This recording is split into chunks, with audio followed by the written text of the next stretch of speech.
있습니다. 찬양하세, 찬양하세, 찬양하세.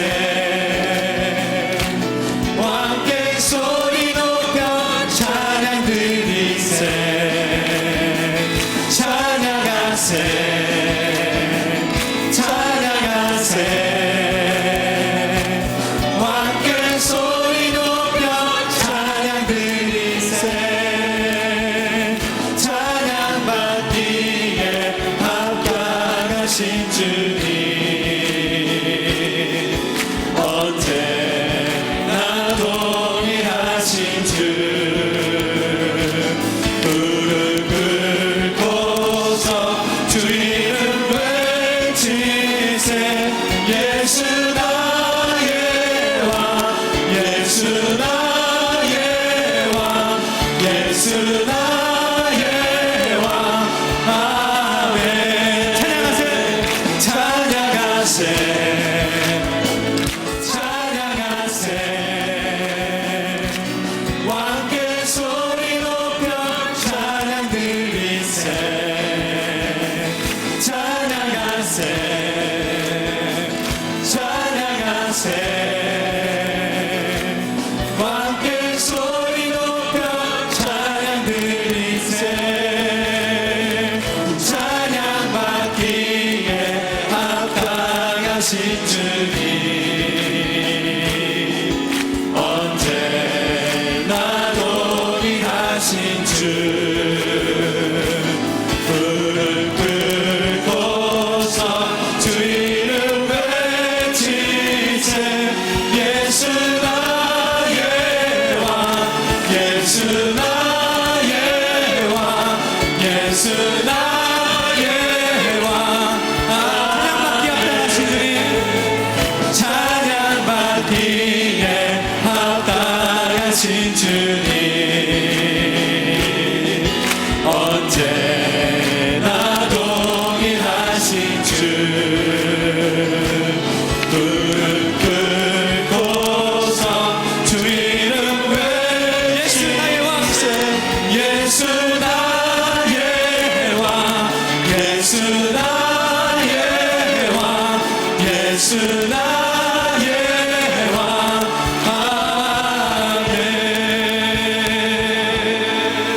아멘. 가정축제의 달 5월, 오늘은 어버이 주일입니다. 우리 다 함께 일어나셔서 기도의 찬송 하나님께 올립니다.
하나님, 만물이 새로운 꿈을 꾸는 5월, 우리를 더욱 새롭게 하시는 하나님 아버지 앞에 나아갑니다.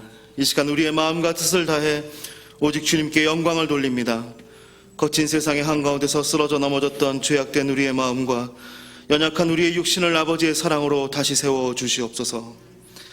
하늘같이 포근한 어머니의 마음과 태양같이 따스한 아버지의 가슴을 허락하신 하나님께 감사를 드립니다. 그 어버이의 사랑 속에서 우리의 가정이, 그리고 우리의 인생이 싱그러운 5월보다 더 맑고 푸르른 생명력을 누리고 아름다운 그리스도의 향기를 드러내게 하여 주시옵소서. 어린아이와 같은 순전한 마음으로 헌신하며 하나님을 영화롭게 사람을 존귀하게 하는 과연 그 교회를 이루어가길 소원합니다. 고면진 담임 목사님 위에 민감한 영적 센스와 탁월한 지도력을 더하여 주시옵소서. 우리 시대를 깨우고 인도하는 영적 지도자로 한국교회의 희망과 소망을 가꾸어가는 주의 일꾼으로 사용하여 주시옵소서. 또한 김정환 원로 목사님의 모든 사역 가운데 함께하옵소서. 힘써 달려가는 발걸음을 통해 복음의 능력이 드러나게 하여 주시옵소서. 지금 광교부지에 학교를 건축하고 있습니다. 주님의 손길로 건축의 과정을 돌보시고 건축의 모든 필요를 풍성하게 채워주시옵소서. 또한 세워진 학교 위에 건강한 다음 세대를 세워 조국의 미래를 준비하는 중앙교회 되게 하여 주시옵소서. 왕이신 하나님, 조국 대한민국을 통치하여 주시옵소서. 새로운 대통령과 함께 새롭게 세워지는 위정자들에게 하나님을 경외하고 백성을 사랑하는 마음을 주시옵소서. 그리하여 하나님의 공의와 정의가 강물같이 흐르는 대한민국, 사랑과 은혜가 샘솟는 대한민국 되게 하여 주시옵소서. 하나님의 숨결로 조국의 교회를 새롭게 하옵소서. 세워진 교회들을 통해 성경적 가치관이 다시 세워지고 십자가의 복음이 선포되어 그리스도의 보혈이 우리나라 땅 끝까지 흘러가게 하여 주시옵소서. 성령이시여 말씀을 듣습니다. 우리의 귀를 열어 주님의 음성을 듣게 하여 주옵시고 우리의 눈을 열어서 주의 영광을 보게 하여 주옵소서. 고명진 담임 목사님을 통해 전해지는 말씀으로 우리 가정에 허락하신 영적 축복의 비밀들을 알게 하여 주시옵소서. 사랑의 주님 예수님의 이름으로 기도합니다. 아멘.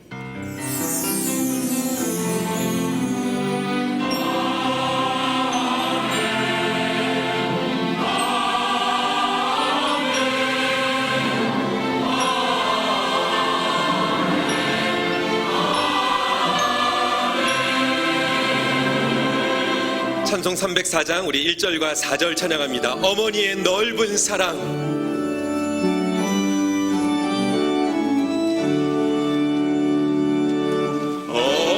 어머니의 넓은 사랑 귀하고 귀한 그 사랑이 언제든지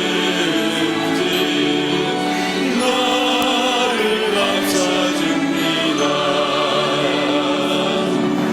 내가 울 때 어머니는 주께 기도드리고 내가 기뻐 웃을 때에 찬송 부르십니다. 온유하고 겸손하며 올바르고 굳세게 어머니의 뜻받들어 보람있게 살리라.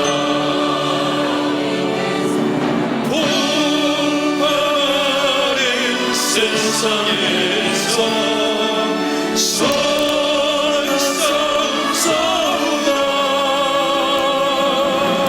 생명신에 흘리고 이리 함께 살리라.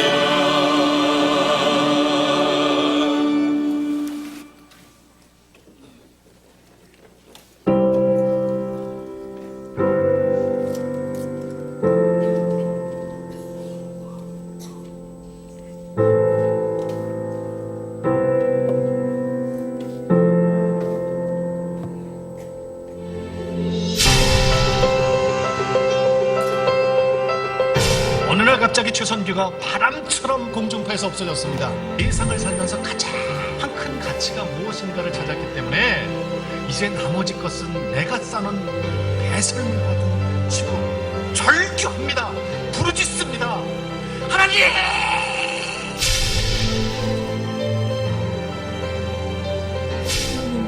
우리의 삶을 인도해 달라고 다시 한번 기도하면서 영광 나타내게 하소서. 주님의 성령을 임하여 아들의 영광.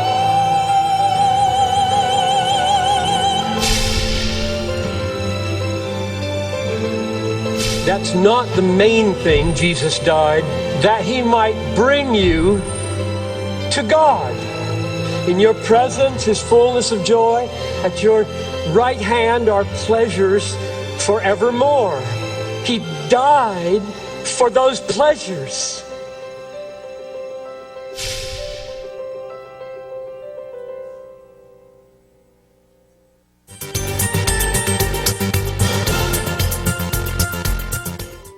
(5월) 초 연휴 기간 중에도 학교 건축은 광교 현장의 100여 명의 기능공들을 통해 쉼없이 진행되었습니다.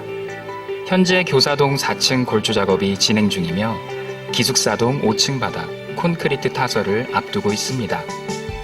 앞으로 매월 1계층 골조가 올라가 6월이면 5층 골조가 완성될 예정이며 장마 이전의 토목공사 그리고 교사동과 기숙사동 5층 골조 공사를 마무리할 예정입니다. 매주일 오후마다 많은 성도님들이 광교 건축 현장을 직접 방문하여 학교 건축을 위해 기도하고 있습니다. 날씨와 안전, 건축 일정 및 재정 마련을 위해 성도님들의 지속적인 기도를 부탁드립니다.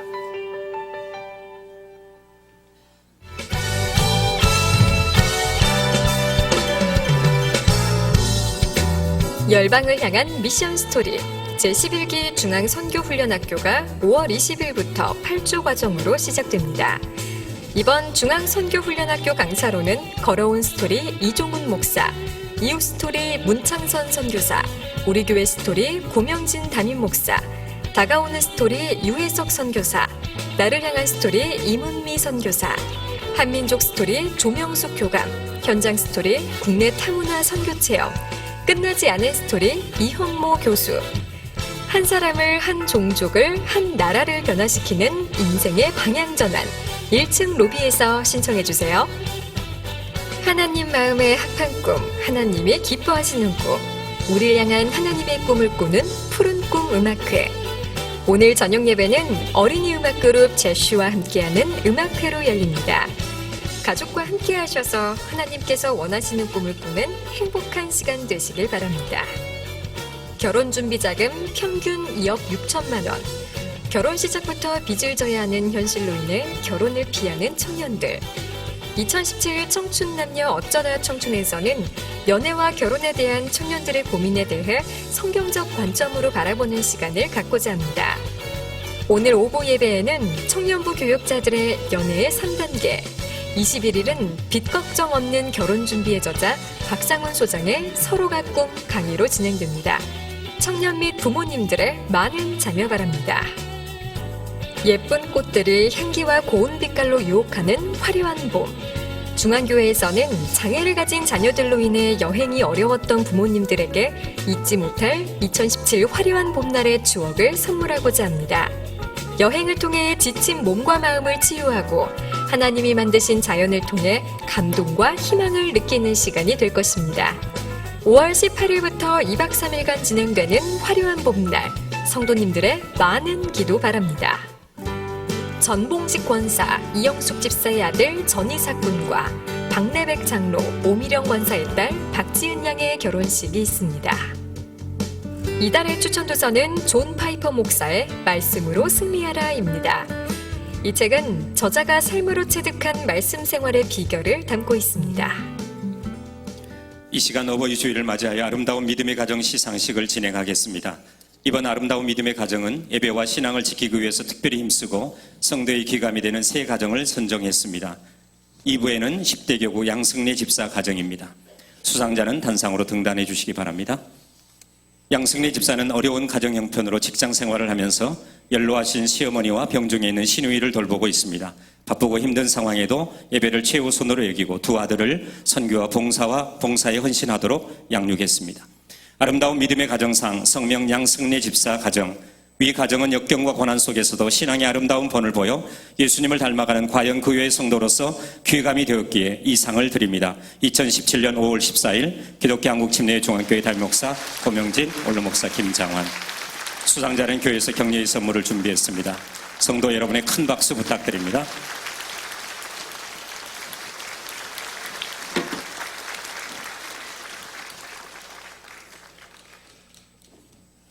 할렐루야. 옆 사람과 인사하시면 좋겠습니다. 오늘 복된 주일, 어버이 주일 지키는데 건강하시라고, 행복하시라고. 예배당에 들어오시면서 70세 이상 되신 분들의 가슴에는 꽃을 달아드렸습니다. 저는 아직 70세 안 되고 39살밖에 안 됐는데 꽃을 이렇게 달아주셨습니다. 살아왔다고 달아준 것 같아요. 오늘 예배 드리시는 2부 예배 시간에 70세 이상 되신 분들에게 교회에서 준비한 조그마한 이렇게 떡 상자를 준비했는데 69세 되신 분이 드시면 배탈 나신다고 저한테 꼭 그렇게 광고를 하라고 합니다. 집에 있는 분들 갖다 드리도 안 된대요. 꼭 나오신 분들만 70세 이상 되신 분이 하나씩 받아가시는데 이 시간 옆에 이렇게 모셔서 꼭 받아가실 수 있도록 우리 함께 수고해 주시고 샤론에서 찬양합니다.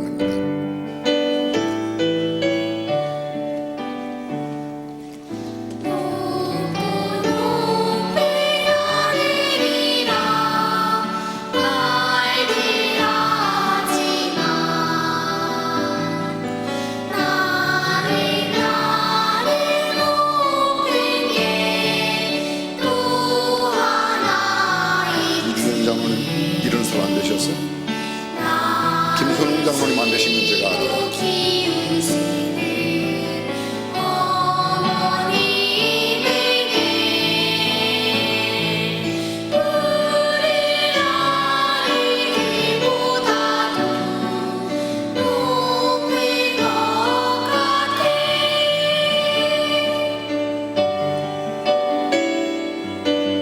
혹시 주변에 받지 못하신 분 계시면 옆 사람이 좀 잘 안내해 주시기 바랍니다.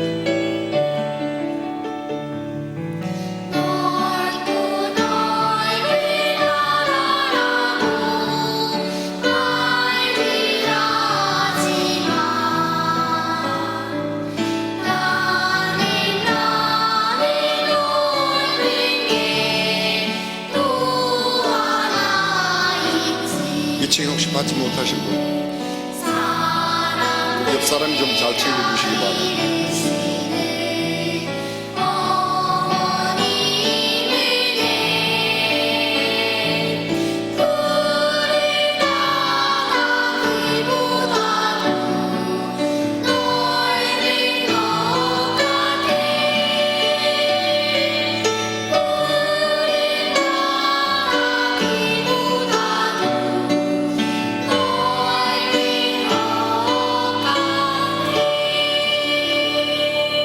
네, 여러분 옆에 계신 어르신들 건강하시라고 행복하게 사시라고 큰 격려 박수 해주시면 감사하겠습니다.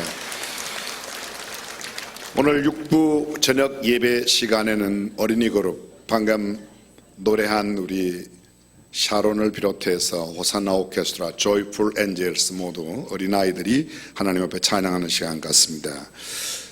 1년 12달 가정의 달, 5월은 가정 축제의 달, 저희들이 조금 전 영상을 통해 보셨습니다만 금주 금요일 최선규 아나운서 전통적인 불교 가정에서 그 집안에서만 절을 몇 개를 지으셨다고 그러는데 어떻게 그분이 예수님을 만나게 되고 지금은 방송보다 오히려 복음 전하는 데 더 매진하고 있는지 굉장히 은혜가 됩니다. 지난번에 한번 간증을 제가 참여했었는데 그렇게 은혜가 될 수가 없습니다. 여러분 주변에 아직 예수님을 알지 못하시는 분들 이번 주 금요일 8시 반 교회에 꼭 한 번만 오자고, 아마 한 번만 오면 그분들의 일생 가정이 변화되리라고 확신합니다. 꼭 함께해 주시기를 부탁드립니다.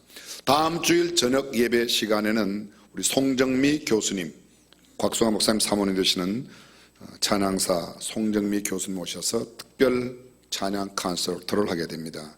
뿐만 아니라 세계적인 복음주의 말씀 선포자 존 파이퍼 목사님 5월의 마지막 주일 5월 마지막 주일 우리 교회에서는 예배당에서 예배를 드리지 않고 오전 10시 30분에 수원 실내체육관에서 모두 함께 예배드립니다. 그날은 1부, 2부, 3부, 4부, 5부까지 함께 다 예배드리고 저녁엔 특별한 시간을 갖겠습니다.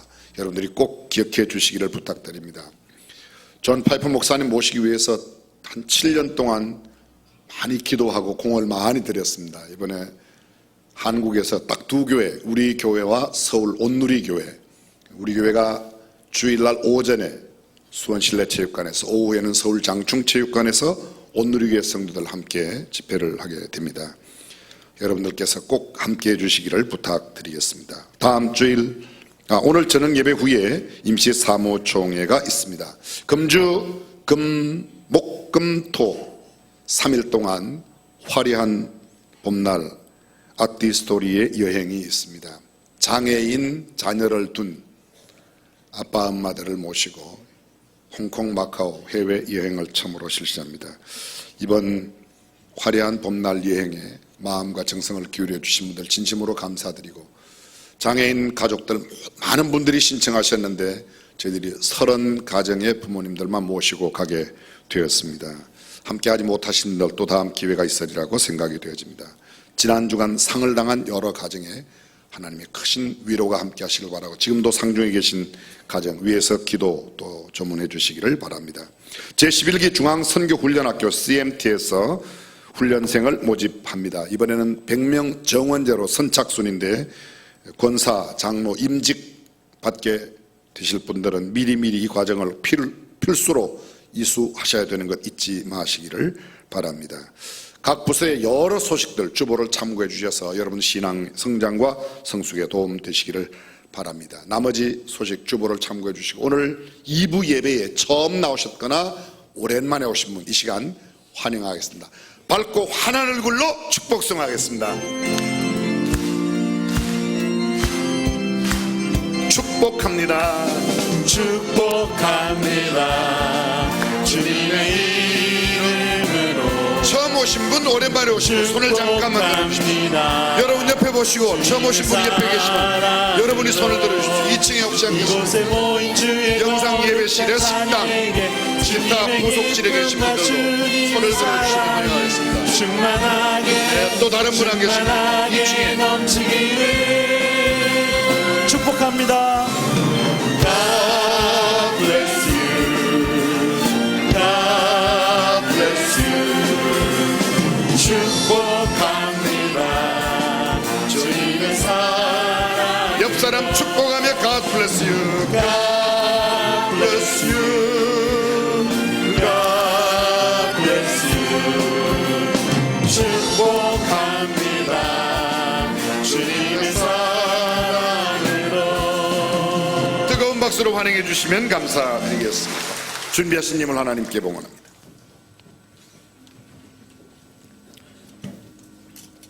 주님이 주신 물질의 일부를 구별하여 11조와 주일헌금, 감사헌금, 건축헌금, 항목헌금을 드립니다.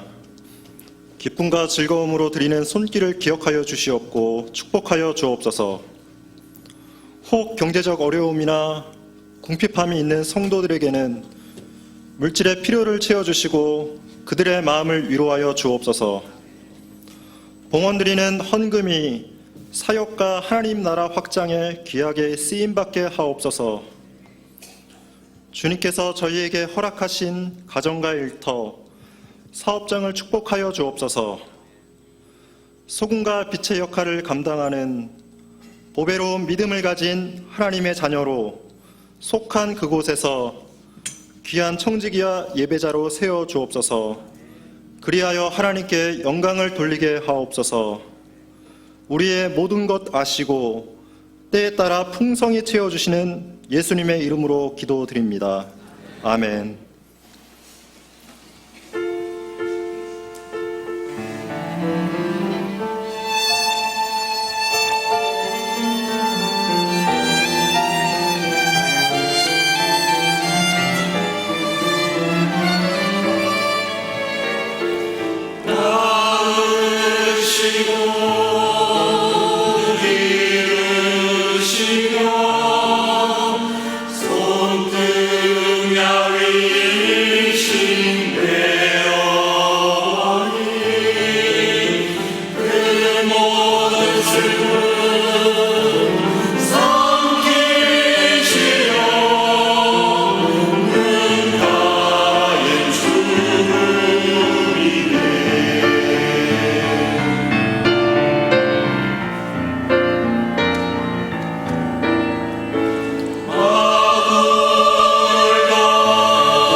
오늘 우리에게 주신 하나님의 말씀 사무엘상 2장 27절에서 30절까지의 말씀을 함께 봉독하겠습니다. 하나님의 사람이 엘리에게 와서 그에게 이르되 여호와의 말씀에 너희 조상의 집이 애굽에서 바로의 집에 속하였을 때에 내가 그들에게 나타나지 아니하였느냐. 이스라엘 모든 지파 중에서 내가 그를 택하여 나의 제사장을 삼아 그로 내 단에 올라 분향하며 내 앞에서 에봇을 입게 하지 아니하였느냐. 이스라엘 자손에 드리는 모든 화제를 내가 내 조상의 집에 주지 아니하였느냐. 너희는 어찌하여 내가 나의 처소에서 명한 나의 제물과 예물을 밟으며 내 아들들을 나보다 더 중히 여겨 내 백성 이스라엘에 드리는 가장 좋은 것으로 스스로 살찌게 하느냐. 그러므로 이스라엘의 하나님 나 여호와가 말하노라. 내가 전에 내 집과 내 조상의 집이 내 앞에 영영히 행하리라 하였으나 이제 나 여호와가 말하노니 결단코 그렇게 아니하리라. 나를 존중히 여기는 자를 내가 존중히 여기고 나를 멸시하는 자를 내가 경멸히 여기리라. 아멘.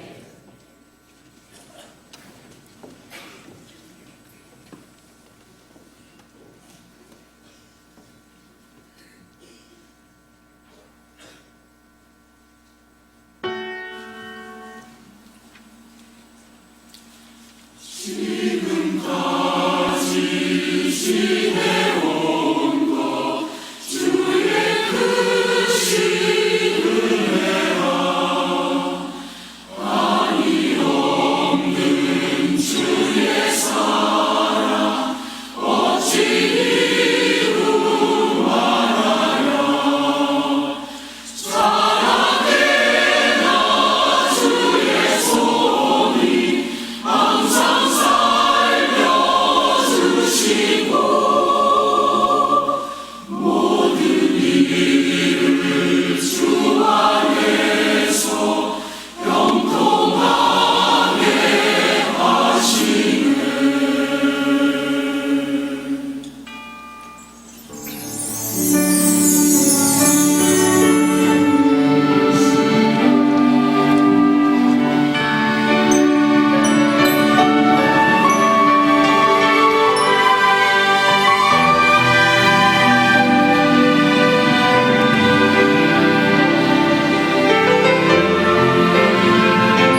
귀한 찬양 하나님 앞에 영광 돌려 진심으로 감사드립니다.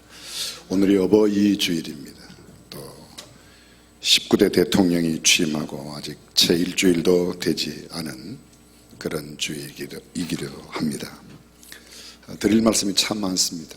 앞으로는 찬양 대 찬양하면 박수는 안 쳤으면 좋겠습니다. 하나님 앞에 드리는 찬양인데 찬양대원에게 격려의 박수를 때로 보내는 일이 필요하지만 하나님 앞에 아멘으로 화답했으면 하고, 설교 끝나고 또 이렇게 박수하는데요, 하나님께 하는 거예요, 설교한 목사에게 하는 거예요? 그것도 안 했으면 좋겠습니다. 특별히 이렇게 멀리서 오셨거나 이런 분에게 격려를 드리기 위한 박수를 드리자고 하는 제안이 없으면 아멘으로 화답하고 말씀을 마음에 새겨 삶으로 살아가는 저와 여러분이 되었으면 좋겠습니다. 나에게 티끌 하나 주지 않은 거린들이 내게 손을 내어 밀면 불쌍하다고 생각하였지만 나에게 전부를 준 어머니가 불쌍하다고 생각해 본 적은 거의 없습니다. 나한테 밥 한 번 사준 친구들과 선배들은 고마웠다고, 무언가 답례하겠다고 그렇게 생각하지만, 그러나 날 위해 밥을 짓고 밤늦게까지 기다리는 어머니께 감사하다고 생각해 본 적은 거의 없습니다. 실제로 존재하지도 않은 드라마 속 배우들 가정사에 그들을 대신해 눈물을 줄줄 흘리는가 하면, 일상에 지치고 힘든 어머니를 위해 진심으로 눈물을 흘려본 적이 없는 것이 우리들인지도 모르겠습니다. 골방에 누워 아파하던 어머니 걱정을 한 번도 해본 적이 없는 것 같습니다. 친구와 애인에게는 사소한 잘못 하나에도 미안하다고 사과하고 용서를 구하면서, 그러나 어머니에게는 숱한 잘못이 그렇게도 많음에도 불구하고 한 번도 용서를 구하지 않고 살아왔던 모습이 우리의 모습이 아닐까요? 죄송합니다. 참 죄송합니다. 이제서야 알게 되어 죄송합니다. 아직도 너무도 많은 것을 알지 못해 죄송합니다. 어머니 사무치게 사랑합니다. 훌륭하든 그렇지 않든 부모는 부모입니다. 마르지 않는 샘물 같은 깊이를 가늠할 수 없는 그 사랑은 그분들이 가시고 난 뒤 사무치는 후회로 느낄 뿐인데, 살아계실 때 부모님께 효도를 다하고 참 하나님의 자녀로서 살아가는 저와 여러분들이 될 수 있기를 주님의 이름으로 축원합니다. 이미 부모님이 세상을 떠나셔서 계시지 않은 분들, 우리 주변의 어르신들을 공경함으로 효를 나타낼 수 있고, 아직도 살아계신 부모님이 계시다면 더 늦기 전에 한 번 더 찾아뵙고 한 번 더 공개하고 용돈도 드리고 찾아뵈면 얼마나 좋을까 하는 마음을 갖습니다. 조금 전에도 말씀을 드렸지만 이제 새로운 정부가 들어섰습니다. 제19대 대통령 취임을 하고 한 주인도 되지 않았습니다. 사랑하는 성도 여러분, 하나님께서는 우리 모두 한 사람 한 사람을 사랑한다고 믿으신다면 아멘 합시다.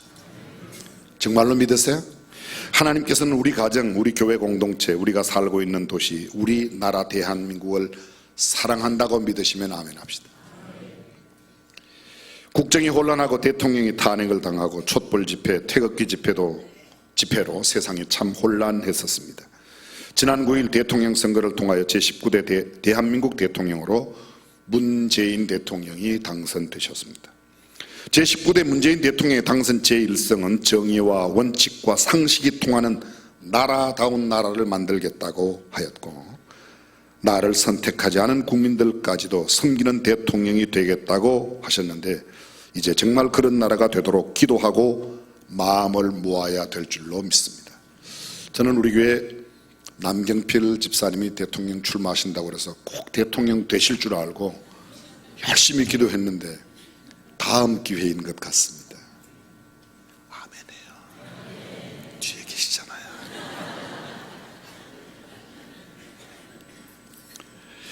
인권 변호사 출신으로 대통령 참모 경험도 있는 분이 대통령이 되셨으니 인권 사각지대에 있는 국민들의 인권이 바르게 되고 신장되고 세워지기를 기대해 봅니다. 시국 노동 사건을 맡은 경험이 있어 돈보다 소중한 가치가 있다는 것을 알게 되었다고 말한 대통령께서 말씀하신 내용을 들어보면 물질 문명의 가치보다 정신과 영혼의 가치를 더 생각하는 사회로 진일보하지 않을까 하는 기대도 그려봅니다. 협치와 국민 통합 그리고 국민 안보에 중점을 둔다고 하셨는데 여소야대의 국정 상황에서 협치가 잘 되면 좋겠고, 지난 선거 과정에 나뉘었던 국민들의 마음과 생각을 잘 통합해서 국민 모두가 평안하고 행복한 나라가 되었으면 좋겠습니다. 지구촌 유일의 분단 국가인 대한민국, 세계 열강들이 북핵 문제에 관심을 가지고 예의주시하는 이런 상황에 안보, 전쟁 걱정 없이 평화로운 자유국가 대한민국, 우리 조국이 되었으면 좋겠습니다. 한 가지 조심스럽게 염려되는 것이 있습니다. 새정치 새 대한민국을 위하여 사회 대개혁과 적폐 청산을 한다고 하는데 기도가 아니 될 수 없습니다. 개혁이라고 하는 말 참 쉬운 말이 아닙니다. 고칠 게 가죽격, 가죽을 고치는 건데 어찌 피가 안 나겠습니까? 본래 이 개혁이라는 뜻은, 가죽은 그것을 입은 사람의 신분과 계급을 나타냈는데 그 가죽을 바꾸면 다른 계급과 다른 신분이 된다는 뜻으로 좋은 의미인데, 실제로 개혁은 언제나 가죽을 고치려고 하니까 피가 나고 진통에 따르고 고통과 아픔이 따르게 되어 있습니다. 적폐청산 마찬가지입니다. 보는 이의 입장과 시각에 따라서 폐해가 쌓여 있는 것으로 볼 수도 있고, 반대로 당연한 권리요 정당한 것으로 볼 수도 있으니 서로 간 알력과 충돌이 생길 수밖에 없습니다. 불을 보듯 뻔한 충돌이 예상됩니다. 누가 보아도 잘못된 폐해라고 인정되는 것을 청산하고 바르게 하는 거야 누가 시비를 걸겠습니까? 그러나 서로의 입장에서 서로 옳다고 하는 것을 적폐라고 또 아니면 권리라고 이야기하면 문제가 될 수 있습니다. 사랑하는 성도 여러분, 이럴 때 가장 필요한 것이 무엇일까요? 하나님을 섬기는 우리들이 나라와 국민을 위하여, 지도력을 위하여 기도해야 될 줄로 믿습니다. 우리나라가 하나님 보시기에 정의롭고 공평한 나라, 세상 사람들이 부러워하는 행복한 대한민국 되도록 기도해 주십시오. 성경은 위에 있는 권세, 대통령을 위해서, 황제를 위해서 기도하라고 그렇게 말합니다. 우리 대통령이 하나님을 경외하고 백성을 두려워하는, 그리하여 선정을 베푸는 대통령이 되고 역사의 길이 선한 지도력으로 남는 그런 분이 되도록 기도하는 것은 저와 여러분들이 꼭 해야 될 일입니다. 5월은 가정축제의 달입니다. 오늘은 둘째 주일 어버이 주일인데, 저는 오늘 이 어버이 주일에 성경 속의 한 가정을 통해서 함께 하나님께서 주시는 교훈, 부모의 자녀 교육이 얼마나 소중한가를 함께 생각해 보고자 합니다. 매우 뿌리 깊은 신앙의 가문, 보통의 가정이 아닌 뼈대 있는 제사장 가정이 하나님께서 허락하셨던 그 많은 복을 뒤로하고 하루아침에 역사의 뒷골목으로 한 줌의 재가 되어 사라지는 모습을 바라보면서 도대체 무엇이 그 가문을 그토록 멸망하게 만들었는가? 그 가정의 문제는 무엇이며 혹시 우리 가정엔 그런 문제가 없는지 살펴보는 시간이 되었으면 합니다. 먼저 그 가정의 스토리를 들어보시기 바랍니다. 때는 지금으로부터 3100년 전 BC 11세기로 돌아갑니다. 팔레스타인 이스라엘의 에브라임에 속한 실로라는 도시에 엘리라는 이름을 가진 사람이 있었습니다. 엘리가 살고 있는 실로라는 그 동시는 당시에 매우 중요하고 유명한 도시였습니다. 출애굽을 하여 40년 동안 광야를 지난 이스라엘 백성들 여호수아의 인도하에 가나안에 입국하고 이스라엘 백성들이 그 땅을 갖게 됩니다.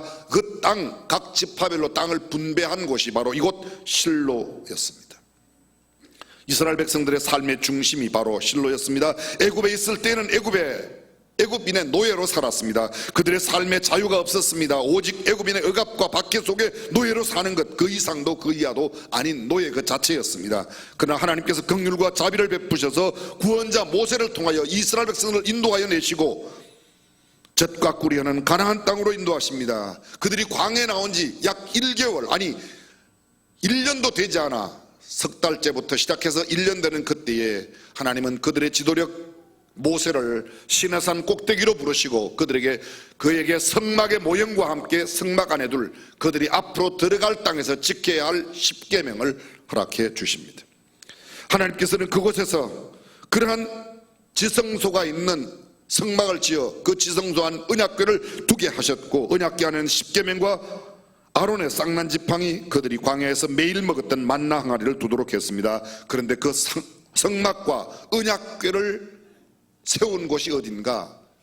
팔레스타인 가나안 땅 가장 먼저 세운 곳이 실로라는 곳입니다. 그들이 가나안 점령 입국부터 블레셋으로 법궤를 빼앗기까지 무려 330년 동안이나 그 언약궤와 성막이 있던 곳이 실로였습니다. 실로는 얼마나 중요한 도시인지 아무리 강조해도 끝이 없습니다. 당연히 모든 이스라엘 남자들은 매년 3번씩 유월절과 맥주절과 그리고 초막절에 절기를 지키기 위하여 실로에 왔습니다.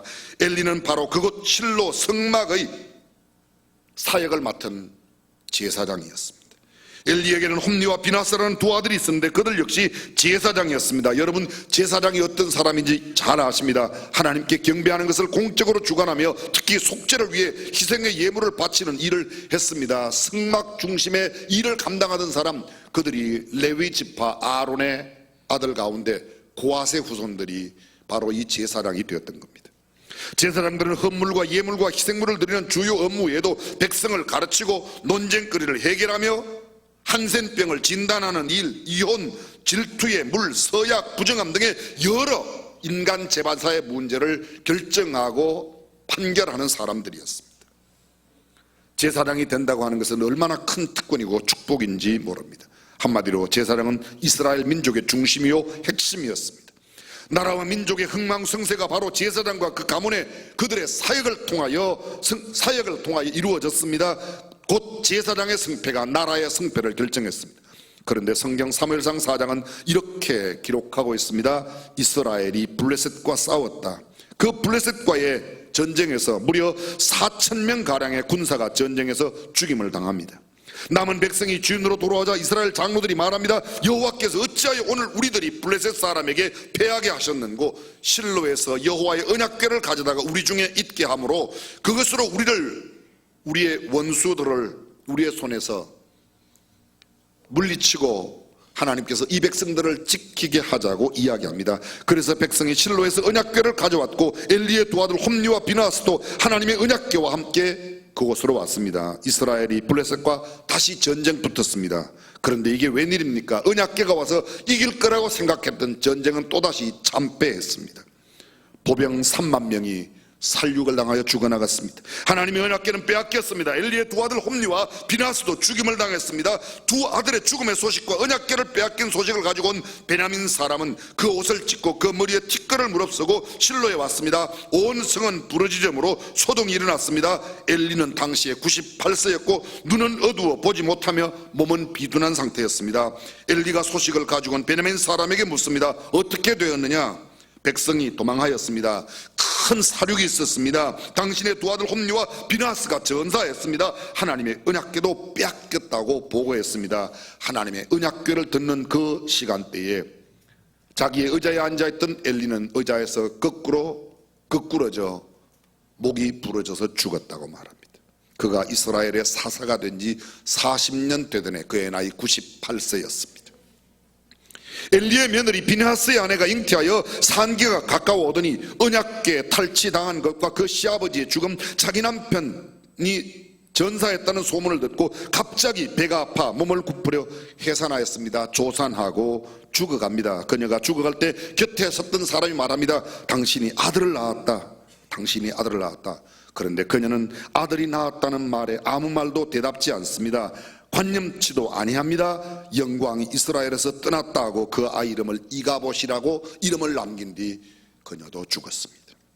상상하기조차 어려운 처절한 패망이 왔습니다. 그렇게도 축복을 누리던 제사장 가문이 하루아침에 그냥 다 무너져 버렸습니다. 어쩌면 이렇게도 철저하게 멸망할 수가 있는가? 나라가 패전했습니다. 백성의 보병 3만 명이 사륙을 당했습니다. 4,000명 가량의 군사가 전사했습니다. 언약궤를 빼앗겼습니다. 온 나라와 국민이 처참하게 짓밟혔습니다. 참으로 필설로 표현하기 어려운 그런 상황이 그들 앞에 펼쳐졌습니다. 아니, 죽음이 그들의 온 나라를 뒤덮었습니다.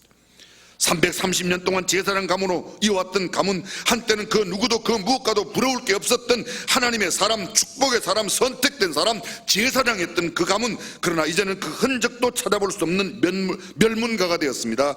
도대체 그 가문이 왜 이렇게 멸망되고 말았습니까? 그들이 이토록 철저하게 처절하게 멸망한 까닭이 무엇입니까? 수많은 원인이 있겠습니다만 성경은 그 원인을 이렇게 말씀하고 있습니다. 먼저 2장 12절을 보실까요? 엘리의 아들들은 불량자라 여호와를 알지 아니하더라. 제사장의 아들로서 두 아들 모두가 제사장이었습니다. 그런데 그 두 아들 제사장은 불량자라고 말합니다. 영어 킹 제임스 버전에 보게 되면 son of 벨리알, 벨리알이 뭐예요? 사단입니다. 이방신의 아들들이라고, 제사장의 아들, 제사장인데 제사장이 요새 말로 말하면 쉽게 목사인데 사단의 자식이란 말이에요. 여호와를 알지 못하였다고 말합니다. 또 다른 성경 NIV에는 위키드맨이라고, 사악한 사람, 무가치한 사람, 가치 없는 사람, 반역하는 사람, 말을 듣지 않는 사람, 사단의 사람이란 뜻입니다. 13절은 계속합니다. 그 제사장들, 엘리의 두 아들 제사장들의 백성에게 행하는 습관은 이러하니 사람들이 제사를 드리고 고기를 삶을 때에 사완을 시켜 3살 갈고리를 가지고 와서 남비에나 솥에나 큰 솥에나 가마에 찔러 넣어서 갈고리에 걸려 나오는 것을 자기들의 것으로 취하고, 기름을 태우기 전에도 제사법을 어기고 그 고기를 억지로 빼앗겠다고 공갈하고 협박하여 실제로 그렇게 고기를 가져갔습니다. 도저히 상상할 수 없는 일, 제사장으로서 해서는 안 되는 일, 제사를 무시하며 고기를 탐하여 가져갔던 겁니다. 17절은 말합니다. 이 소년들, 다시 말하면 이 엘리의 제사장의 아들 두 제사장 홈리와 비나하스의 죄가 여호와 앞에 심히 크면 그들이 여호와의 제사를 멸시함이었더라. 제사를 멸시했다. 오늘 말로 바꿔보겠습니다. 뭐죠? 예배를 우습게 알았다는 겁니다. 엘리의 두 아들은 불량자라 행실이 나빴습니다. 여호와를 알지 아니하였다고 말합니다. 알지 못하는 것하고 알지 아니하는 것하고는 전혀 다른 겁니다. 알 수 있는 기회가 있었는데도 알지 않기로 작심한 거예요. 못 배워서 모르는 게 아닙니다. 충분히 배울 수 있는 기회가 있었는데 하나님을 경한시합니다. 그들은 사악한 사람이었습니다. 반역한 사람이었습니다. 무가치한 사람, 말을 듣지 않는 사람이었습니다. 그들은 습관이 나빴습니다. 누구의 제사도 귀하게 여기지 않고 고기를 탈취하고 겁탈했습니다. 악습 폐습을 가지고 있었습니다. 이른바 그들은 예배를 멸시하고 하나님을 멸시하는 적폐를 쌓아갔습니다. 무엇보다 그들이 하나님을 멸시하였다고 성경은 이야기합니다. 성경을 자세히 보면 하나님을 멸시하는 자들에 대한 여러 경고와 그들의 패망의 기록들이 있습니다. 예를 들면 레위기 26장 15절, 나의 규례를 멸시하며 마음에 나의 법도를 싫어하며 나의 모든 계명을 준행치 아니하며 나의 언약을 배반할진대 내가 이같이 너희에게 행하리니 곧 내가 너희에게 놀라운 재앙을 내려 폐병과 열병으로 눈이 어둡고 생명이 쇠약하게 할 것이요 너희의 파종은 헛되리니 너희의 대적이 그것을 먹을 것이며 내가 너희를 치리니 너희가 너희 대적에게 패할 것이요 너희를 미워하는 자가 너희를 다스릴 것이며 너희는 쫓는 자가 없어도 도망할 것이라고 말합니다. 민수기 15장은 또 말합니다. 그런 사람은 여호와의 말씀을 멸시하고 그 명령을 파괴하였은즉 그 죄악이 자기에게로 돌아가서 온전히 끊어진다는 겁니다. 사무엘상 2장 30절, 오늘 본문의 마지막 절입니다. 그러므로 이스라엘의 하나님 나 여호와가 말하노라. 내가 전에 내 집과 내 조상의 집이 내 앞에 영영히 행하리라 하였으나 이제 나 여호와가 말하노니 결단코 그렇게 아니하리라. 나를 존중히 여기는 자를 내가 존중히 여기고 나를 멸시하는 자를 내가 경멸히 여기. 하나님을 멸시하는 사람 하나님께서 경멸히 여기겠다고 말합니다. 잠언은 말합니다. 말씀을 멸시하는 자는 패망을 이루고 계명을 두려워하는 자는 상을 얻느리라.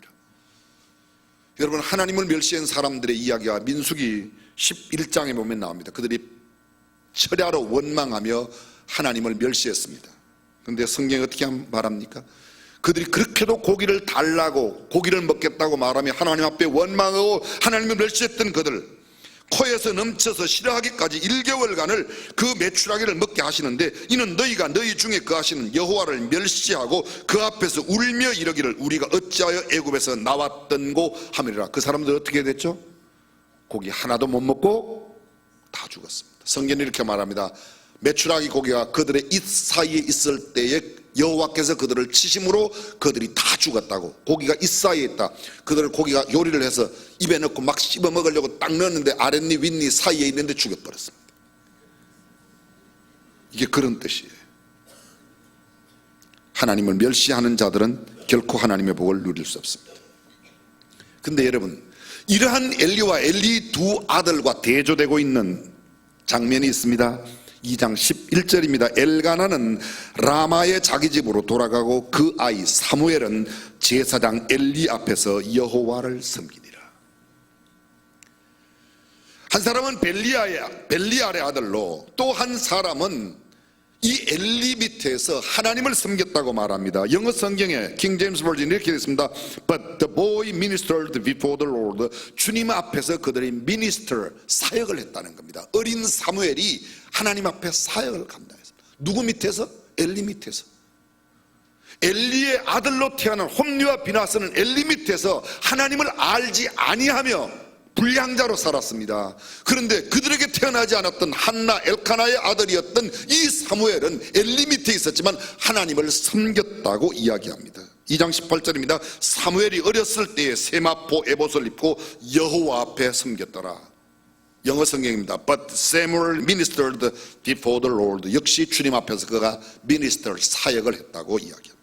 2장 22절 이하 엘리가 매우 늙었더니 그 아들들이 온 이스라엘에게 행한 모든 일과 회막문에서 수종드는 여인과 동침하였음을 듣고 그들에게 이르되 너희가 어찌하여 이런 일을 하느냐 내가 너희의 악행을 이 모든 백성에게서 듣노라. 내 아들아 그리 말라. 내게 들리는 소문이 좋지 아니하니라. 너희가 여호와의 백성으로 범죄케 하는도다. 사람이 사람에게 범죄하면 하나님이 판결하시려니와 사람이 여호와께 범죄하면 누가 위하여 간구하겠느냐 하되 그들이 그 아비의 말을 듣지 아니하였으니 이는 여호와께서 그들을 죽이기로 뜻하심이었더라. 아버지의 말을 듣지 않습니다. 회막문에 수종드는 여인과 함께 나쁜 짓을 감당했습니다. 너희가 어찌하여 이런 일을 하느냐 아들아 내게 들리는 소문이 좋지 않으라. 이건 소문이 좋지 않은 정도로 이야기할 내용입니다. 아들아 그렇게 하면 죽어. 하나님께서 그 두 아들을 죽이겠다고 뜻하셨는데 아들아 그렇게 하면 안 된다. 죽는 거야. 돌아와 회개. 이렇게 했어야 되는 건데 야 너네들의 소문이 나한테 좋게 안 들려. 이 정도가 아버지가 하는 일이 아니었다는 거. 사랑하는 아빠 여러분, 여러분은 여러분의 자녀에게 여러분의 자녀들이 하나님의 법도를 위배할 때 위배되는 길을 걸어갈 때 어떻게 이야기하고 계십니까? 하나님께서는 죽이기로 작정하셨는데도 사건의 심각성을 전혀 깨닫지 못하며 아들 교육을 하고 있지 않습니다. 이것이 엘리의 비극입니다. 하나님의 사람이 엘리에게 와서 말합니다. 2장 29절 아주 중요한 구절입니다. 너희는 어찌하여 내가 나의 처소에서 명한 나의 제물과 예물을 밟으며 내 아들을 나보다 더 중히 여겨. 내 아들을 나보다 더 중히 여겨. 하나님의 사람이 엘리에게 말합니다. 엘리 제사장이여 당신은 당신의 아들을 하나님보다 더 중하게 여겼습니다. 사랑하는 성도 여러분, 저는 이 구절로 여러분을 도전합니다. 여러분은 하나님을 더 중하게 여기십니까? 아들, 딸을 더 중하게 여기십니까? 생각하고 대답하셔야지 돼요. 그러므로 이스라엘 하나님 나 여호와가 말한도라. 내가 전에는 내 조상의 집이 내 앞에 영영히 행하리라 하였다 하였으나 이제 나 여호와가 말하노니 결단코 그렇게 내가 영영히 너네 집을 세우려고 그랬는데 결단코 그렇게 하지 않을 거야. 나를 존중히 여기는 자를 내가 존중히 여기고 나를 멸시하는 자를 내가 경멸히 여긴다. 보라 내가 내 팔과 내 조상의 지팔을 끊어 내 집에 노인이 하나도 없게 하는 날이 이르게. 노인이 하나도 없게 하겠다. 다 젊어서 죽이시겠다는 거야. 그 다음 구절입니다. 너는 내 처소에 환난을 볼 것이요 내 집에 영영토록 노인이 없을 것이며. 너네 집엔 앞으로 노인이 없어. 그 말은 무슨 말이에요? 다 일찍 죽을 거야 그런 말입니다. 33절 너의 사람이 너의 눈을 쇠잔케 하고 내 마음을 슬프게 할 것이요 내 집에 생산하는 모든 자가 젊어서 죽으리라. 애 낳을 모든 사람이 젊어서 죽는다. 대가 끊어진다. 34절 내 두 아들 홈리와 비나스가 한날에 죽으리니 그 둘에 당할 그 일이 내게 표징이 되리라. 내 집에 남은 사람이 각기 와서 은 한 조각과 떡 한 덩이를 위하여 그에게 엎드려 가로되 청하노니 내게 한 제사장의 직분을 맡겨 나로 떡 조각을 먹게 하소서. 먹고 살기 위하여 제사장직을 감당하게 되는 사람이 너의 후손에서 날 거야. 너는 어차피 아론의 후손으로 고핫의 자손으로 태어났기 때문에 너희들이 제사장을 하는데 간신히 떡 얻어먹기 위해서 제사장을 하는 볼품없는 그런 사람이 될 거라고 이야기합니다. 3장 1절은 계속됩니다. 아이 사무엘이 엘리 앞에서 여호와를 섬길 때에는 여호와의 말씀이 희귀하여 이상이 흔히 보이지 않았더라. 엘리의 눈이 점점 어두워가서 잘 보지 못하는 그때에 엘리는 자기 처소에 누웠고 하나님의 등불은 아직 꺼지지 아니하였으며 사무엘은 하나님의 궤 있는 여호와의 전에 누웠더니. 여러분 보십시오. 똑같이 누워 있습니다. 엘리도 누워 있습니다. 자기 처소에. 사무엘도 누워 있습니다. 어린 사무엘은 하나님의 궤 있는 여호와의 전에 누워 있습니다. 잠잘리면 왜 교회 와서 자? 그래도 자기 처소에 자는 것보다는 낫다는 거. 여호와께서 사무엘을 부르십니다. 3번 불러. 그는 엘리가 부른 줄 알고 아버지 저를 부르셨습니까? 아니다. 아버지 저를 부르셨 아니야. 아버지 저를 부르셨습니까? 3번째 나갈 때 엘리가 이야기합니다. 나는 너를 부르지 않았는데 이제 또 부르거든. 내 자리가 또 부르거든. 주의 종이 오니 하나님 말씀하시옵소서. 실제로 자기가 또다시 궤 옆 하나님의 전에 가서 잠을 자는데 하나님이 부르십니다. 사무엘아 사무엘아 부르시는지라. 주의 종이 여기 있습니다. 말씀하시옵소서. 여호와께서 사무엘에게 말합니다. 보라, 내가 이스라엘 중에 한 일을 행하리니 그것을 듣는 자마다 2 귀가 울리리라. 내가 엘리의 집에 대하여 말한 것을 처음부터 끝까지 그날에 그에게 다 이루리라. 내가 그 집을 영영토록 심판하겠다고 그에게 이른 것은 그의 아는 죄악을 인함이니 이는 그가 자기 아들들이 저주를 자청하되 금하지 아니하였습니다. 여러분, 하나님의 음성이 희귀하여 잘 들리지 않던데 하나님께서 드디어 사무엘에게 나타났습니다. 어린 사무엘에게 나타나 첫 번째 들려주던 이야기가 뭡니까? 엘리의 가정은 끝날 거야. 나라가 앞으로 어떻게 될 거다, 경제가 어떻게 될 거다, 국방이, 그런 이야기 하는데 엘리 가정이 끝난다는 겁니다. 이는 그가 자기의 아들들이 저주를 자청하되 금하지 아니하여 그러므로 내가 엘리의 집에 대하여 맹세하기를 엘리 집의 죄악은 제물로나 예물로나 영영이 속감을 얻지 못하리라. 사랑하는 성도 여러분, 여기 하나님께서 엘리에게 지적하시는 중요한 2가지가 있습니다. 사무엘을 통하여 지적하고 있는 내용과 직접 이야기합니다. 그의 아들들을 나보다 중히 여겼다. 엘리, 너 어떻게 나보다 너의 아들들을 중히 여기냐? 2번째, 내가 그의 집을 영영토록 심판하는데 그 이유는 그가 자기 아들들이 저주를 자청하되 금하지 아니하였다. 아들이 곁길로 가는데, 아들이 하나님 없는 길로, 죄악의 길로, 불량자의 길로 가는데 그것을 금하지 아니하였다. 다른 말로 말합니다. 자식 교육을 제대로 못한 것 때문에 그 가문과 그 나라가 멸망되었다는 것입니다.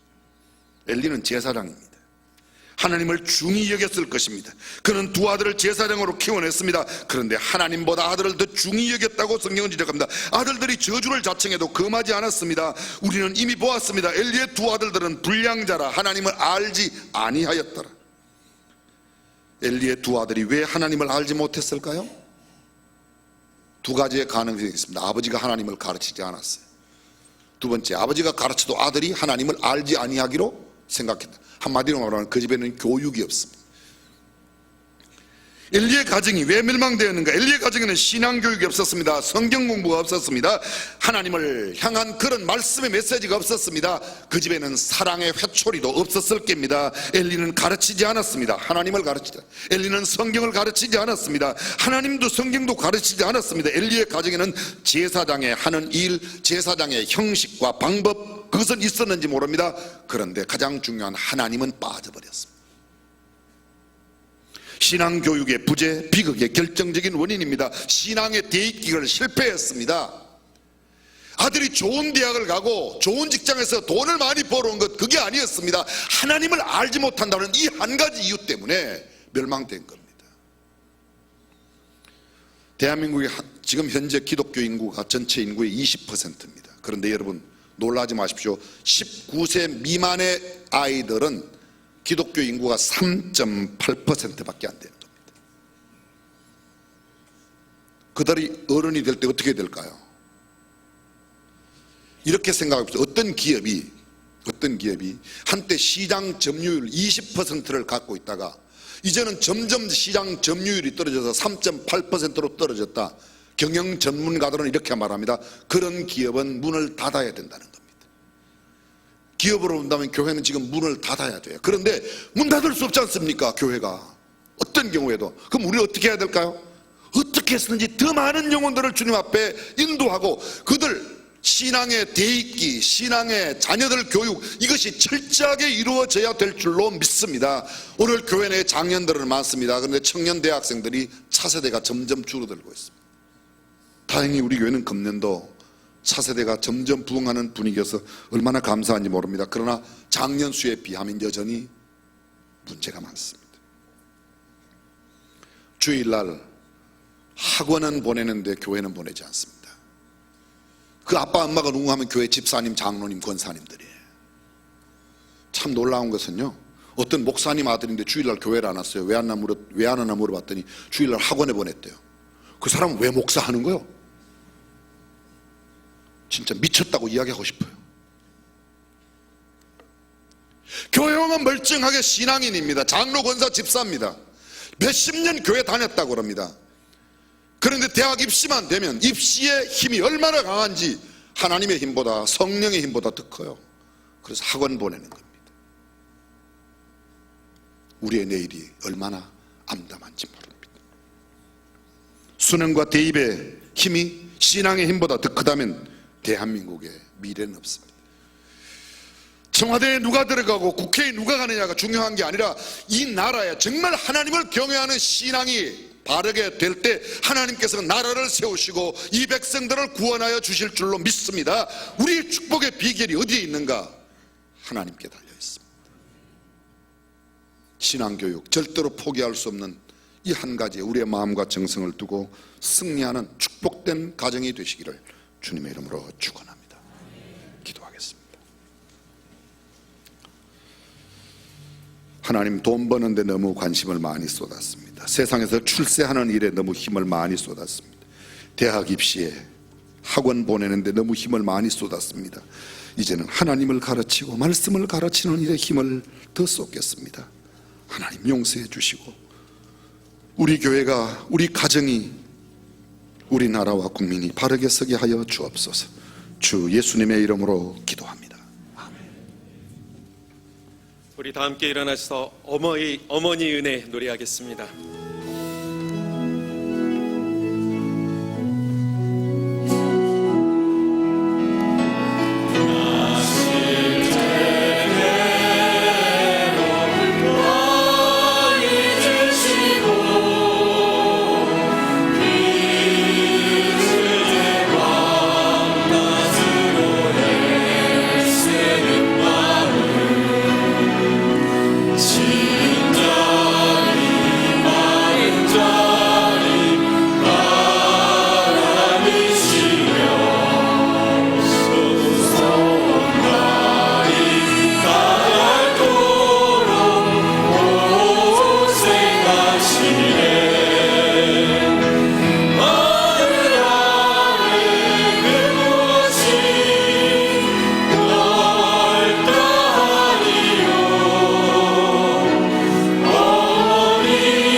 오늘 2부 예배에 태어나 처음으로 예배당에 나온 이라엘, 이도원 아빠, 오한별 엄마, 할아버지 할머니 이기복 집사님, 최순자 권사님이십니다. 라엘이를 사랑하는 가정에 하나님께서 허락해 주셨는데 사랑하는 딸 라엘을 잉태하여 출산하고 양육하는 우리 엄마에게 교회가 준비한 기념품과 화관 드리겠습니다. 여러분 큰 박수 해주시면 감사하겠습니다.